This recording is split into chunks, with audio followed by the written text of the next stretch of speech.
So you need to make a hole to get some plumbing pieces to go through. I've got two different hole saw kits here from Milwaukee. I've got the Big Hawg here, which are the Carbide Tips one. You can see the Carbide Tips. And then I've got the whole Dozer versions, which are more of the homeowner versions. Now there's a couple of different sizes. These are just some old pieces I had in the back shed. But this is a 2-inch elbow right here. And this is what would be used commonly for waste lines. So if you were wanting to run a waste line through a wall from like a utility sink, now there's a couple of things. This is a 2.5-inch hole saw, and if we line that up, you'll kind of see that it is slightly bigger than the outside of a 2-inch waste line. So this would probably make the hole, but it would be very, very tight, and if I had any angling, it wouldn't work whatsoever. So if you're going to be doing a 2-inch waste line, for the 2.5 is probably going to be a little bit. You may want to go with a 3-inch just to give yourself a little bit more room. In our Big Hawg set, this is a 3-inch. Now we can line that up and show you that that would actually almost give us the ability to go over the little junction here, the little connection. But it wouldn't, if I needed to somehow put this into the wall, it wouldn't do it. But the 3-inch would give me a lot of play. So 2.5 can make it work. 2 3/4 would do better. 3-inch would give you some wiggle room.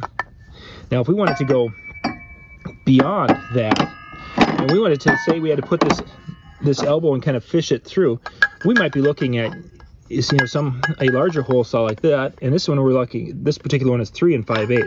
So 3.5, 3 5/8 might be able to allow you to sneak an elbow through a hole, depending upon how thick your wall is. If it's a 2x6, you may not be able to do it.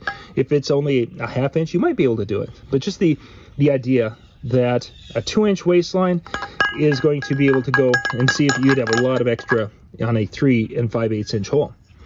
Now let's take a look. This is a common sewage line here, used for toilets and such. Now if we take that 3 5/8, you'll see that it is almost the same exact size of the outside of this waste line. So in this particular case, if we were going to be running the waste line through the wall, we would want to go up to the largest size in this set, which is a 4 1/4. So 4-inch would give you some wiggle room to be able to go and put the waste line through, and to be able to angle a little bit if you needed to.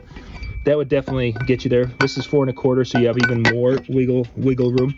And then if you're working with an elbow on that waste line, let's take that 4 1/4, and you'll see that elbow, if it needed to go into the wall just a little bit for whatever reason, which is not the greatest idea, our 4 5/8 would be basically just a little bit larger. So this could be recessed if needed. But again, having elbows in walls is never a good idea. But if it needed to happen, this will just give you an idea of sizes. So the outside of a waste line, 4 5/8 would do it. A waistline itself, 4 inches would do it. You'd be good with a 4-inch. And if you get into the 2-inch waistlines, you're going to be looking at somewhere in that 2 3/4 to be comfortable.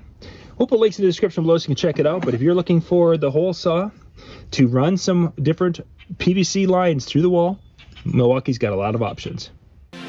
For more tips and how-to videos, go to weekendhandyman.com.